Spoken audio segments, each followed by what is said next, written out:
نحمده ونصلي على رسوله الكريم اما بعد اعوذ باللہ من الشیطان الرجیم بسم اللہ الرحمن الرحیم. میرے warm welcome to you all. آج ہماری سیرت النبی صلی اللہ علیہ وسلم میں جو ہمارا سلسلہ غزوہ احد پہ چل رہا ہے ہم اسی کو کنٹینیو کریں گے انشاءاللہ. چلیے اپنے مجلس کا آغاز کرتے ہیں. رب اشرح لی صدری ویسر لی امری واحلل عقدۃ من لسانی یفقهوا قولی. رب زدنی علما رب زدنی علما رب زدنی علما رب یسر ولا تعسر وتمم بالخیر وبک نستعین یا فتاح یا علیم یا فتاح یا علیم یا فتاح یا علیم. اللهم صل على محمد وعلى آل محمد كما صليت على إبراهيم وعلى آل إبراهيم إنك حميد مجيد.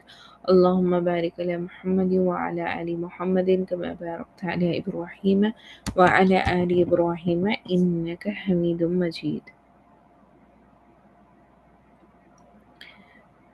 تو گزشتہ نشست میں ہماری بات یہاں تک ہو گئی تھی کہ اللہ کے نبی صلی اللہ علیہ وسلم نے جب آواز لگائی تو صحابہ کرام رضی اللہ تعالیٰ عنہم اجمعین اللہ کے نبی صلی اللہ علیہ وسلم کے پاس آ پہنچے اور کس طریقے سے بہادری سے طلحہ رضی اللہ تعالیٰ عنہ نے اللہ کے نبی صلی اللہ علیہ وسلم کی حفاظت کے لیے لڑائی کی اور انصار صحابہ کس طریقے سے شہید ہوئے تھے. اور پھر ہم نے دیکھا کہ دوسرے بھی جو بڑے صحابہ تھے جو صف اول میں لڑائی کر رہے تھے وہ پھر اللہ کے نبی صلی اللہ علیہ وسلم کے پاس آ پہنچے. تو آج ہمارا جو ہم جہاں سے انشاءاللہ کی شروع کریں گے وہ یہ ہے جو مطلب اللہ کے نبی صلی اللہ علیہ وسلم کو ایک محفوظ جگہ جو انہوں نے کیمپ کی طرح جو بنایا ہوا تھا وہاں تک پہنچانے میں صحابہ اکرام رضی اللہ تعالیٰ عنہم اجمعین کامیاب ہو گئے تھے. تو آج کا ہمارا جو ٹاپک ہے جہاں سے ہم سٹارٹ کر رہے ہیں وہ ہے ابی بن خلف کا قتل. ابن اسحاق کا بیان ہے کہ جب رسول اللہ صلی اللہ علیہ وسلم گھاٹی میں تشریف لا چکے تو ابی بن خلف یہ کہتا ہوا آیا کہ محمد صلی اللہ علیہ وسلم کہاں ہیں. تو یاد رکھیں ابی بن خلف مشرکین مکہ میں سے ہے. تو یا تو میں رہوں گا یا وہ رہے گا. صحابہ رضی اللہ تعالیٰ نے کہا یا رسول اللہ صلی اللہ علیہ وسلم ہم میں سے کوئی اس پر حملہ کرے. رسول اللہ صلی اللہ علیہ وسلم نے فرمایا اسے جانے دو. جب قریب آیا تو رسول اللہ صلی اللہ علیہ وسلم نے حارث بن ثمہ رضی اللہ تعالیٰ عنہ سے ایک چھوٹا سا نیزہ لیا اور لینے کے بعد جھٹکا دیا تو اس طرح لوگ ادھر ادھر اڑ گئے جیسے اونٹ اپنے بدن کو جھٹکتا دیتا ہے تو مکھیاں اڑ جاتی ہیں. اس کے بعد آپ صلی اللہ علیہ وسلم اس کے سامنے آ پہنچے. اس کی کھود اور زرہ کے درمیان حلق کے پاس تھوڑی سی جگہ کھلی دکھائی پڑی. آپ صلی اللہ علیہ وسلم نے اسی پر ٹکا کر ایسا نیزہ مارا کہ وہ گھوڑے سے کئی بار لڑک گیا اور جب قریش کے پاس گیا تو اس حال میں گردن میں کوئی بڑی خراش نہ تھی البتہ خون بند تھا اور بہتا نہ تھا. تو کہنے لگا مجھے واللہ محمد صلی اللہ علیہ وسلم نے قتل کر دیا. لوگوں نے کہا خدا کی قسم تم نے دل چھوڑ دیا ہے ورنہ تمہیں واللہ کوئی خاص چوٹ نہیں ہے. تو یعنی بظاہر وہ دکھنے میں چوٹ. تو یہاں پہ آپ کو اگر سمجھ میں آ رہا ہوگا تو بس منظر کیا ہے. یہ ابی بن خلف آیا کیمپ میں جو اللہ کے نبی صلی اللہ علیہ وسلم صحابہ کے ساتھ تھے وہاں تک ڈھونڈتے یہ آ گیا اور اس نے کیا کہا کہ ماشاء اللہ وہ اللہ کے نبی صلی اللہ علیہ وسلم کو قتل کر دے گا یا تو وہ رہیں گے یا میں رہوں گا. تو صحابہ اکرام رضی اللہ تعالیٰ عنہم اجمعین کو تو اللہ کے نبی صلی اللہ علیہ وسلم سے اتنی محبت تھی. انہوں نے پوچھا کہ کیا ہم اس پہ حملہ کر سکتے ہیں تو اللہ کے نبی صلی اللہ علیہ وسلم نے انہیں منع فرما دیا. کہا کہ رہنے دو. اور پھر آپ نے جو آپ کے ساتھ والے جو صحابی تھے حارث بن ثمہ ان سے ایک چھوٹا سا نیزہ لیا اور اس کی گردن اور اس کے جو ذرا تھی اس کے بیچ میں حلق کا جو جگہ تھا اس کے درمیان میں بالکل چھوٹی سا گیپ تھا، تو اس چھوٹے سے گیپ میں اللہ کے نبی صلی اللہ علیہ وسلم نے اسے نیزہ ایسے مارا کہ بظاہر وہ ایسے دکھتا ہے جیسے کچھ زخم نہیں ہوا، نہ اس سے خون بہ رہا تھا، لیکن وہ کیا کہتا ہوا اپنے لشکر کے پاس واپس گیا کہ محمد صلی اللہ علیہ وسلم نے اسے قتل کر دیا۔ تو اس کے لوگوں نے کیا کہا کہ وہ کوئی خاص چوٹ نہیں ہے۔ اس نے کہا وہ مکے میں مجھ سے کہہ چکا تھا کہ تمہیں قتل کروں گا، اس لیے خدا کی قسم اگر وہ مجھ پر تھوک دیتا تو بھی میری جان چلی جاتی۔ بالآخر اللہ کا یہ دشمن مکہ واپس ہوتے ہوئے مقام صرف پہنچ کر مر گیا، تو اس نیزے کے لگنے کی وجہ سے وہ مر گیا۔ ابو الاسود نے حضرت عورہ رضی اللہ تعالیٰ عنہ سے روایت کیا ہے کہ یہ بیل کی طرح آواز نکالتا تھا اور کہتا تھا اس ذات کی قسم جس کے ہاتھ میں میری جان ہے، جو تکلیف مجھے ہے اگر وہ ذی المزاج کے سارے باشندوں کو ہوتی تو وہ سب کے سب مر جاتے۔ تو اس کو وہ نیزہ چبھنے کی وجہ سے ایسی شدید تکلیف تھی کہ وہ بیل کی طرح آوازیں نکالتا تھا، اور یہ کہتا تھا کہ اگر وہ تکلیف جو اس کو محسوس ہو رہی ہے وہ دوسروں کو محسوس ہوتی تو وہ سب مر جاتے۔ تو یہاں پہ اس سے ہمیں سیکھنے کو کیا ملا، یا ہمارے لیے اس میں کیا نصیحت ہے کہ اللہ کے نبی صلی اللہ علیہ وسلم کو تکلیف پہنچانے کے لیے جو آئے گا وہ خود نصف و نابود ہو جائے گا، اور دین اسلام کو تکلیف پہنچانے کا جس کا ارادہ ہوتا ہے پھر وہ نہ تو دنیا میں سکون سے رہ سکتا ہے، نہ اس کو موت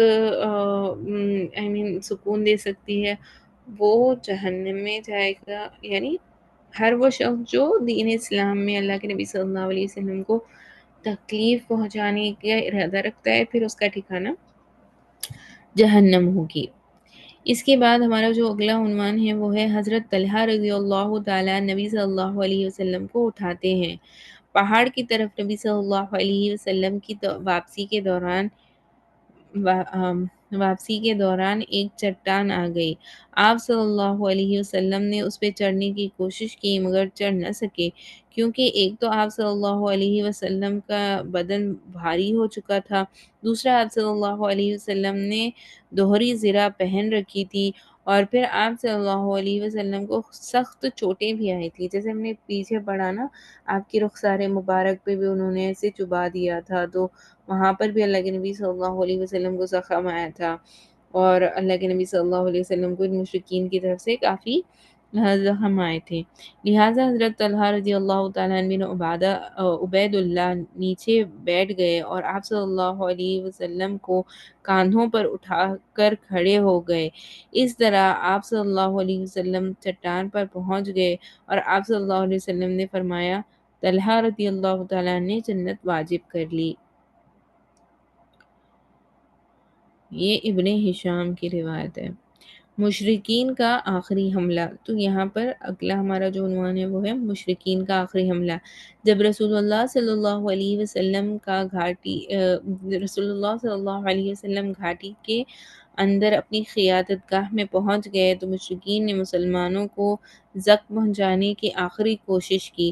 ابن اسحاق کا بیان ہے کہ اس دوران کہ رسول اللہ صلی اللہ علیہ وسلم گھاٹی کے اندر تشریف فرما تھے، ابو سفیان اور خالد بن ولید، یاد رکھیں ابھی تک سیرہ میں ہم جہاں پر چل رہے ہیں ابو سفیان اور خالد بن ولید یہ دونوں بھی ایمان نہیں لائے ہیں، اس وجہ سے ہم ان کو رضی اللہ تعالیٰ عنہ یہاں پر نہیں کہہ رہے ہیں، لیکن آگے چل کے فتح مکہ کے وقت ابو سفیان ایمان لائے ہیں، اور ایسے ہی خالد بن ولید رضی اللہ تعالیٰ عنہ بھی کچھ انسٹنسز کے بعد تھوڑے اور چیپٹرز ہم آگے بڑھیں گے سیرہ میں تو آپ دیکھیں گے کہ وہ بھی ایمان لائے تھے، تو پھر وہاں سے ہم ان کو خالد بن ولید رضی اللہ تعالیٰ عنہ کہیں گے۔ اور یہاں پر بھی جب ہم سیرہ پڑھ رہے ہیں تو جب ان کے نام آ رہے ہیں ہمیں دل میں ان کے لیے کوئی مطلب غلط فیلنگز نہیں ہونا چاہیے، کیونکہ اس وقت تک وہ ایمان نہیں لائے تھے، اس وجہ سے وہ دین اسلام کے اگینسٹ تھے، لیکن جب وہ دین اسلام میں داخل ہوئے ہیں تو پھر انہوں نے بڑی جانبازی سے دین اسلام کے لیے لڑائی لڑی ہے۔ تو یہاں پہ فرماتے ہیں ابو سفیان اور خالد بن ولید کی قیادت میں مشرکین کا ایک دستہ چڑھ آیا، یعنی اللہ کے نبی صلی اللہ علیہ وسلم جہاں آرام فرما رہے تھے، یعنی قیادت جہاں پہ تھی اللہ کے نبی صلی اللہ علیہ وسلم کی، وہاں کیمپ میں، وہاں پہ یہ لوگ آ گئے اور رسول اللہ صلی اللہ علیہ وسلم نے دعا فرمائی، اے اللہ یہ ہم سے اوپر نہ جانے پائے۔ پھر حضرت عمر رضی اللہ تعالیٰ عنہ بن خطاب اور مہاجرین کے ایک جماعت نے لڑ کر انہیں پہاڑ سے نیچے اترنے پر مجبور کر دیا۔ تو یہاں پر عمر بن فاروق جو رضی اللہ تعالیٰ عنہ، عمر بن خطاب رضی اللہ تعالیٰ عنہ، انہوں نے اور ان کے ساتھ جو دستہ تھا یعنی صحابہ اکرام رضی اللہ تعالیٰ انہوں نے بڑی جانبازی سے ان ساروں سے لڑائی کی اور پھر ان کو اوپر نہ چڑھنے دیا۔ مغازی اموائی کا بیان ہے کہ مشرکین پہاڑ چڑھ آئے تو رسول اللہ صلی اللہ علیہ وسلم نے حضرت سعد رضی اللہ تعالیٰ عنہ سے فرمایا ان کے حوصلے پست کرو، یعنی انہیں پیچھے ڈھکل دو۔ انہوں نے کہا میں تنہا ان کے حوصلے پست کیسے کروں؟ اس پر آپ صلی اللہ علیہ وسلم نے 3 بار یہی بات دہرائی۔ بالآخر حضرت سعد رضی اللہ تعالیٰ عنہ نے اپنی تیرکش سے ایک تیر نکالا اور ایک شخص کو مارا، وہ وہیں کا وہیں ڈھیر ہو گیا۔ حضرت سعد رضی اللہ تعالیٰ عنہ کہتے ہیں کہ میں نے پھر وہی تیر لیا، وہ اسے پہچانتا تھا اور اس سے ایک تیسرے کو مارا تو اس کی بھی جان جاتی رہی۔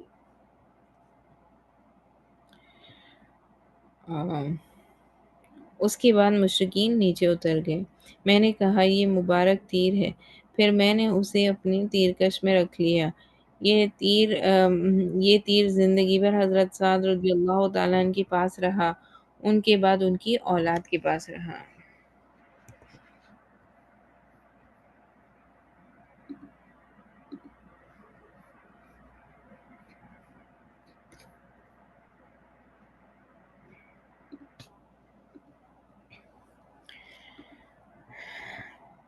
اگلا جو ہمارا چیپٹر ہے وہ ہے شہداء کا مسئلہ۔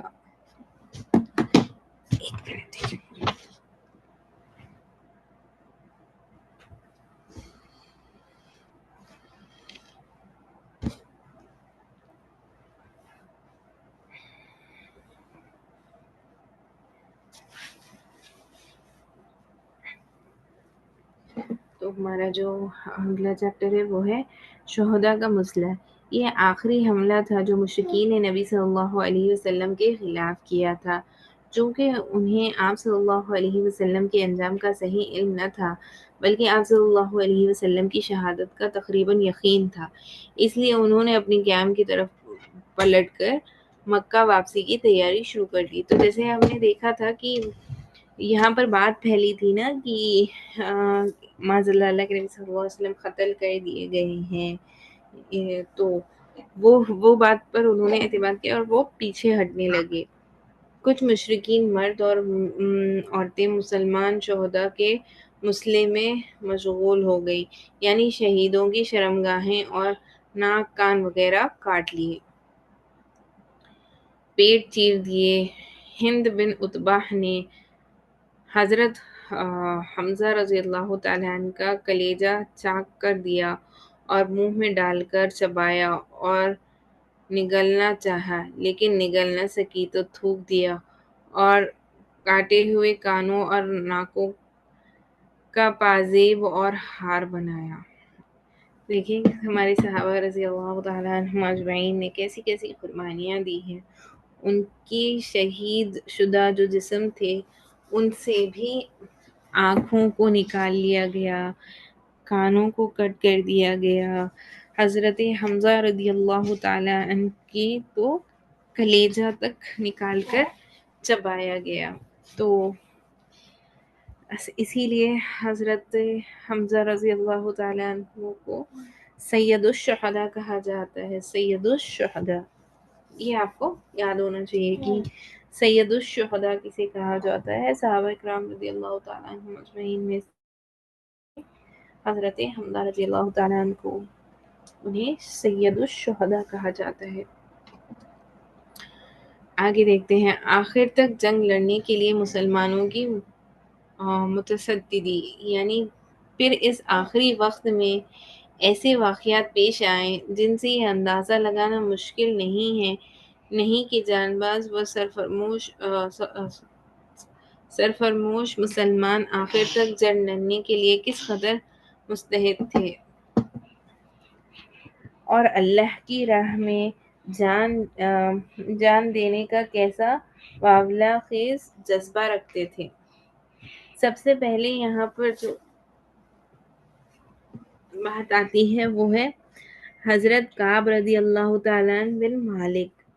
حضرت کعب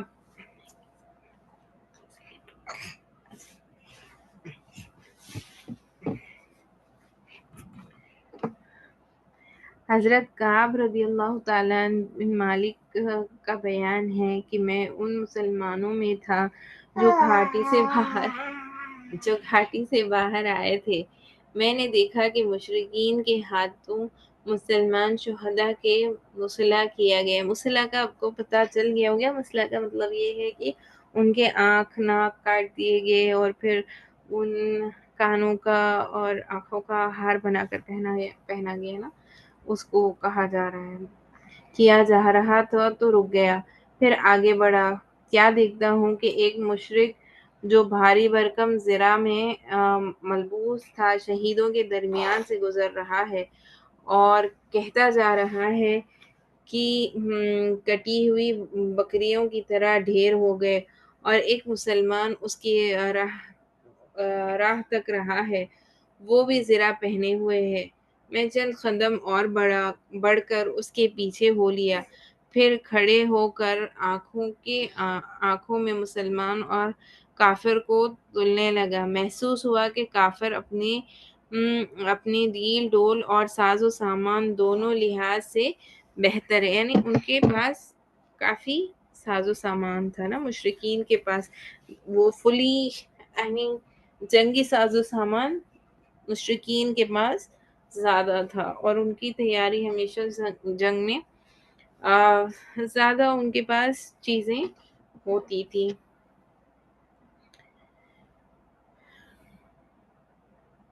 اب میں دونوں کا انتظار کرنے لگا، بالآخر دونوں میں تکرار ہو گیا اور مسلمان نے کافر کو ایسے تلوار ماری کہ وہ پاؤں تک کٹی چلی گئی۔ مشرک دو ٹکڑے ہو کر گرا، پھر مسلمان نے اپنا چہرہ کھولا اور کہا، او کعب کیسی رہی؟ میں ابو دجانہ ہوں۔ تو وہ صحابی جو اس مشرک سے لڑ رہے تھے وہ کعب رضی اللہ تعالیٰ عنہ سے کہہ رہے ہیں کہ کیسے میں نے لڑائی کی، تو اور انہوں نے اپنا زرہ کھولا، تو تب کعب رضی اللہ تعالیٰ عنہ نے پہچانا کہ یہ ابو دجانہ رضی اللہ تعالیٰ عنہ ہے۔ آپ کو یاد ہوگا ابو دجانہ رضی اللہ تعالیٰ عنہ کا نام پیچھے گزر چکا ہے۔ جب جنگ احد شروع ہوئی تھی تو اللہ کے نبی صلی اللہ علیہ وسلم نے تلوار نکالی تھی اور کہا تھا کہ اس کا حق کون ادا کرے گا، تو جو صحابی رضی اللہ تعالیٰ عنہ تھے جس کو وہ تلوار ملی تھی وہ ابو دجانہ ہی ہیں۔ بہت بہادری سے انہوں نے لڑائی کی تھی۔ دوسرا ہے خاتمہ جنگ پر کچھ مومن عورتیں میدان جہاد میں پہنچی۔ چنانچہ حضرت انس رضی اللہ تعالیٰ عنہ کا بیان ہے کہ میں نے حضرت عائشہ بنت ابو بکر رضی اللہ تعالیٰ عنہ اور ام سلیم کو دیکھا کہ پنڈلی کے پازیب تک کپڑے چڑھائے پیٹھ پر پانی کے مشکیزیں لا رہی ہیں اور زخمیوں کے منہ میں انڈھیل رہی ہیں۔ تو یہاں پہ دیکھیں، جیسے آپ کو پتا ہوگا کہ جو عورتیں تھیں ان کا یہ رول ہوا کرتا تھا جنگوں میں کہ جو زخمی ہو جاتے تھے ان کی مرہم پٹی وغیرہ کرنا۔ اب جیسے یہاں پہ جو زخمی ہیں ان کو پیاسے ہیں، ان کو مشکیزوں میں لا لا کر یہ پانی پلا رہی تھی ام سلیم اور عائشہ رضی اللہ تعالیٰ عنہ۔ حضرت عمر رضی اللہ تعالیٰ عنہ کا بیان ہے کہ احد کے روز حضرت ام سلید رضی اللہ تعالیٰ عنہ ہمارے لیے مشکیزیں بھر بھر کر لا رہی تھی۔ انہی عورتوں میں حضرت ام ایمن رضی اللہ تعالیٰ عنہ بھی تھی۔ انہوں نے جب شکست کردہ مسلمانوں کو دیکھا کہ مدینے میں گھسنا چاہتے ہیں، یعنی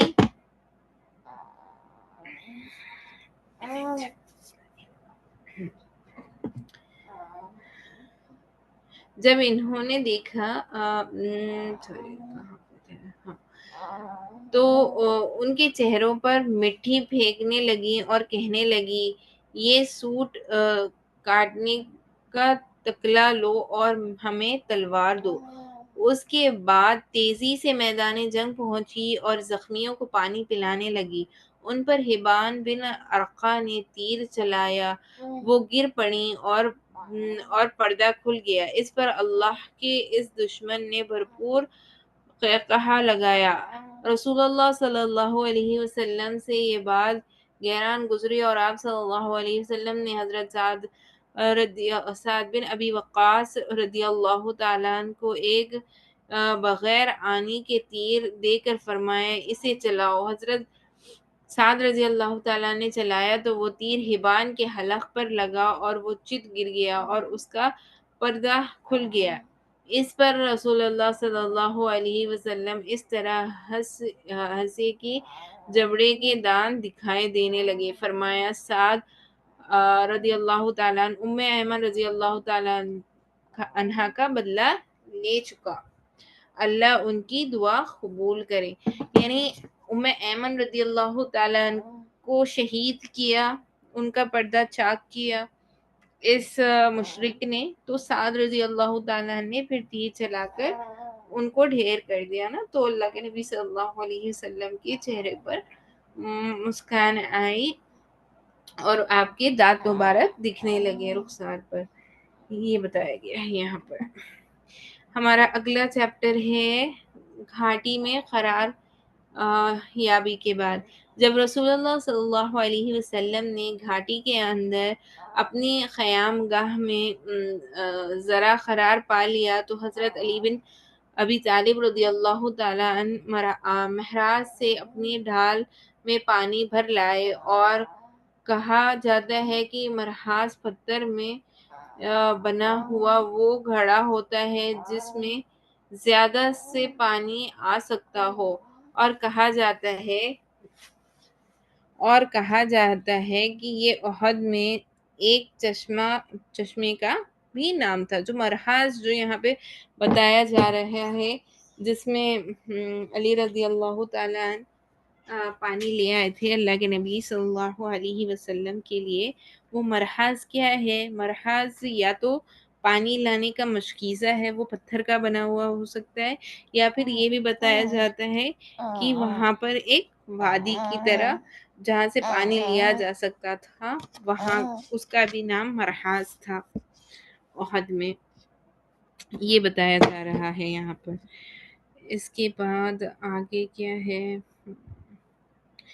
بہرحال حضرت رضی اللہ تعالیٰ نے وہ پانی نبی صلی اللہ علیہ وسلم کی خدمت میں پینے کے لیے پیش کیا۔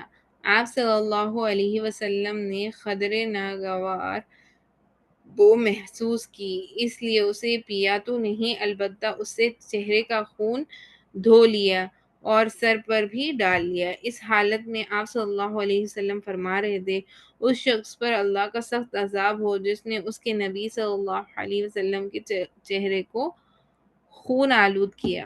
تو یہاں پر دیکھیں، اس سے یہ بھی پتہ چلا کہ جب پانی میں اللہ کے نبی صلی اللہ علیہ وسلم کو ناخوشگوار سی بو محسوس ہوئی تو پھر اس پانی کو اللہ کے نبی صلی اللہ علیہ وسلم نے نوش نہیں فرمایا، بلکہ اس سے صرف اپنا چہرے مبارک اور سر پر ڈال لیا اس پانی کو۔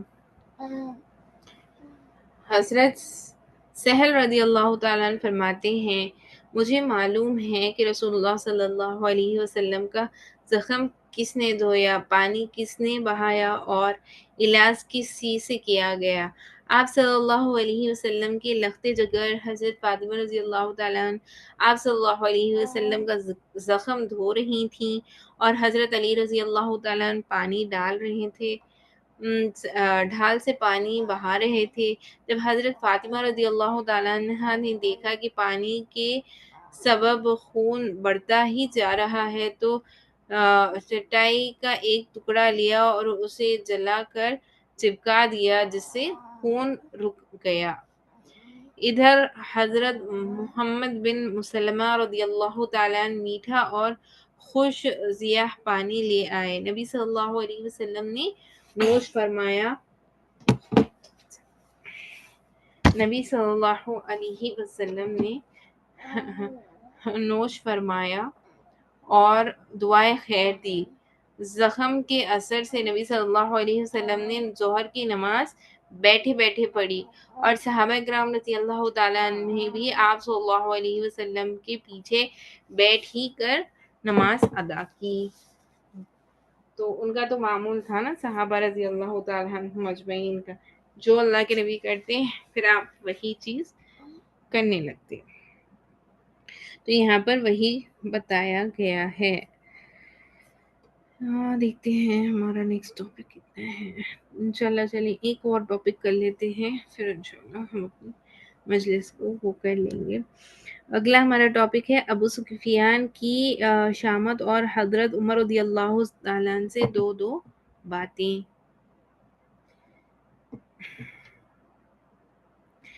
تو مشرکین نے واپسی کی تیاری مکمل کر لی تو ابو سفیان جبل احد پر نمودار ہوا اور بلند آواز سے بولا، کیا تم میں محمد صلی اللہ علیہ وسلم ہیں؟ لوگوں نے جواب نہ دیا۔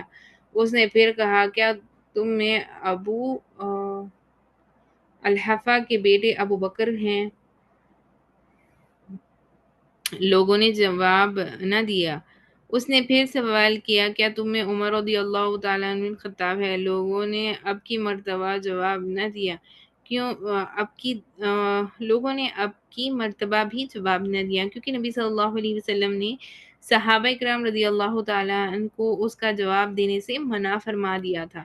ابو سفیان نے ان تین کے سوا کسی اور کے بارے میں نہ پوچھا، کیونکہ اسے اور اس کی قوم کو معلوم تھا کہ اسلام کا قیام ہی ان تینوں کے ذریعے ہے، یعنی اللہ کے نبی صلی اللہ علیہ وسلم، ابو بکر صدیق رضی اللہ تعالیٰ عنہ اور عمر فاروق رضی اللہ تعالیٰ عنہ کے ذریعے دین اسلام کا قیام ہے، اس کو بتایا جا رہا ہے۔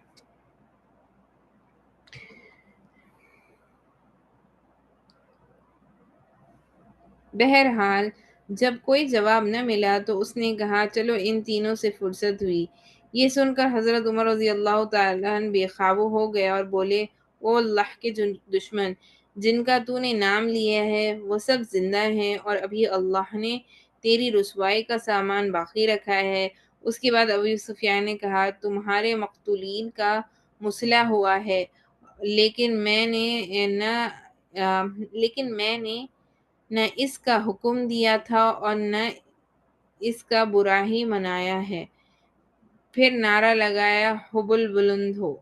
تو اس نے یہی کہا جو بھی آپ نے سنا کہ اس نے مسل کے بارے میں تو نہیں کہا تھا اس کی قوم کے لوگوں سے، لیکن انہوں نے کیا، اور پھر اس نے یہی کہا کہ حبل بلند ہو۔ نبی صلی اللہ علیہ وسلم نے فرمایا، تم لوگ جواب کیوں نہیں دیتے؟ صحابہ رضی اللہ تعالیٰ نے عرض کیا، کیا جواب دیں؟ آپ صلی اللہ علیہ وسلم نے فرمایا، کہو اللہ الاعلی وجل، اللہ تعالیٰ اور برتر ہے۔ یعنی اس نے کیا کہا تھا، ابو سفیان نے کیا کہا تھا کہ حبل بلند ہونا، تو اللہ کے نبی صلی اللہ علیہ وسلم نے صحابہ کو کہا کہ تم کیوں جواب نہیں دیتے؟ تو صحابہ نے کہا کہ ہم کیا جواب دیں؟ تو اللہ کے نبی صلی اللہ علیہ وسلم نے کیا فرمایا، اللہ الاعلی وجل، یعنی اللہ اعلیٰ اور برتر ہے۔ پھر ابو سفیان نے نعرہ لگایا، لنا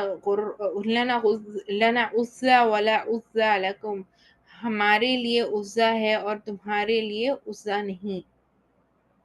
نبی صلی اللہ علیہ وسلم نے فرمایا، جواب کیوں نہیں دیتے؟ صحابہ رضی اللہ عنہ نے دریافت کیا کہ کیا جواب دیں؟ تو آپ صلی اللہ علیہ وسلم نے فرمایا، اللہ مولانا ولا مولا لکم، یعنی اللہ ہمارا مولا ہے اور ہمارا کوئی مولا نہیں اللہ کے سوا۔ اس کے بعد ابو سفیان نے کہا، کتنا اچھا کارنامہ رہا، آج کے دن جنگ بدر کے دن کا بدلہ ہے اور لڑائی ڈول ہے، یعنی کیونکہ مسلمانوں کے بہت سے لوگ شہید ہوئے تھے اور مسلمانوں کو شکست ہو گئی تھی، تو ان کو تو یہی محسوس ہوا نا کہ جنگ بدر کا جو بدلہ وہ لینے آئے تھے ان کا بدلہ پورا ہو گیا۔ حضرت عمر رضی اللہ تعالیٰ نے جواب میں کہا برابر نہیں، ہمارے مقتولین جنت میں ہیں اور تمہارے مقتولین جہنم میں ہیں۔ تو اللہ کے نبی صلی اللہ علیہ وسلم نے کیا فرمایا ہے کہ ہمارے مقتولین جنت میں ہیں جو مر گئے ہیں، اور تمہارے مقتولین جہنم میں ہیں۔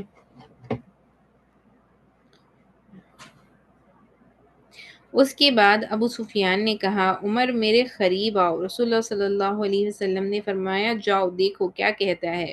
وہ قریب آئے تو ابو سفیان نے کہا عمر میں خدا کا واسطہ دے کر پوچھتا ہوں کیا ہم نے محمد صلی اللہ علیہ وسلم کو قتل کر دیا؟ حضرت عمر رضی اللہ تعالی عنہ نے کہا واللہ نہیں، بلکہ اس وقت وہ تمہاری باتیں سن رہے ہیں۔ ابو سفیان نے کہا تم میرے نزدیک ابن قمہ سے زیادہ سچے اور رشت باز ہو۔ تو یہاں پر انشاءاللہ چلیں ایک اور چھوٹا سا ٹاپک ہے، بالکل چھوٹا سا، اس کو ہم کمپلیٹ کر لیتے ہیں۔ بدر میں ایک اور جنگ لڑنے کا عہد و پیمان۔ ابن اسحاق کا بیان ہے کہ ابو سفیان اور اس کے رفقا واپس ہونے لگے تو ابو سفیان نے کہا آئندہ سال بدر میں پھر لڑنے کا وعدہ ہے۔ رسول اللہ صلی اللہ علیہ وسلم نے ایک صحابی سے فرمایا کہہ دو ٹھیک ہے، اب یہ بات ہمارے اور تمہارے درمیان طے رہی۔ یعنی واپس بھی وہ ہونے لگے تو ان کو اتنا اپنے اوپر آپ سمجھیں وہ تھا، فخر تھا کہ وہ کہنے لگے کہ پھر اگلے سال ہم بدر میں ضرور ملیں گے، یعنی ایک اور جنگ ہوگی اور بدر کے میدان میں ہم سب پھر ملیں گے۔ تو انشاءاللہ آج کے لیے ہم اپنا سبق یہیں تک رکھتے ہیں۔ امید ہے کہ جو سمجھانے کی کوشش کی گئی ہے وہ آپ کو اچھے سے سمجھ میں آیا ہوگا۔ ہمارے لیے نا جنگ احد میں امپورٹنٹ چیزیں جو یاد رکھنے کی ہیں، جس سے ہمیں ہمیں ہمیشہ سیکھنی چاہیے اور جس پہ ہمیں ہمیشہ عمل کرنا ہے، وہ کیا چیزیں ہیں جو اہم واقعات تھے، اس کی میں بس دہرائی کر دیتی ہوں تاکہ ایک بار یاد دہانی ہو جائے کہ ہمارے لیے اس میں کیا ہے کہ جو ہمارے لیے سبق ہے وہ یہ ہے کہ ہم اس کو بار بار اسی لیے دہرا رہے ہیں کیونکہ الرحیق المختوم میں بہت وضاحت سے، تو ہم وضاحت سے ہی پڑھیں گے، لیکن ایک اہم چیز جو ہمیں ہر ایک سبق جو ہم جنگ احد کا پڑھتے جا رہے ہیں اس سے ہمارے لیے سبق کیا ہے کہ قیادت کی اطاعت اور اجتماعی فیصلوں کی پیروی کی اہمیت ہے۔ تو جو صحابہ، جو تیر انداز صحابہ جنگ احد میں اس پہاڑ پر تھے جبل رحمہ پہ، وہ جب نیچے آ گئے تو ساری نظام درہم برہم ہو گیا نا۔ تو اتحاد اور نظم و ضبط کسی بھی کمیونٹی کی کامیابی کے لیے اہم ہے۔ تو یہ ہم مسلمانوں کے لیے بہت ضروری ہے نا کہ اتحاد میں اور نظم و ضبط، یعنی ایک قاعدے اور قانون کے تحت ہمیں چلنا ہے۔ مشکلات کے سامنے استقامت دکھانا ضروری ہے۔ ہمیں اللہ کی مدد ہمیشہ طلب کرنی ہے اور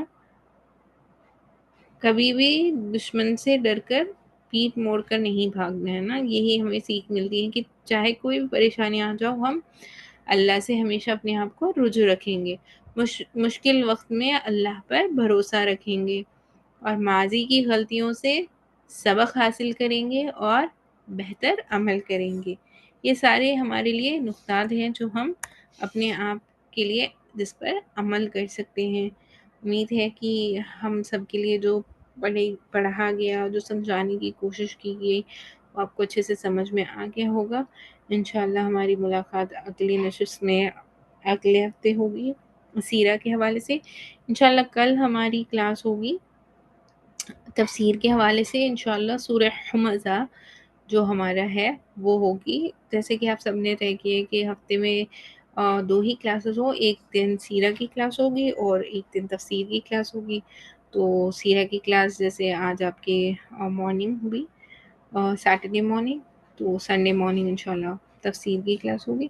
یہی انشاءاللہ ہمارا معمول چلے گا انشاءاللہ.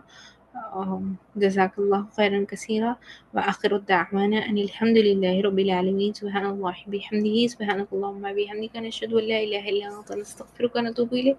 سبحان ربک رب العزة عما یصفون سلام علی المرسلین والحمد للہ رب العالمین.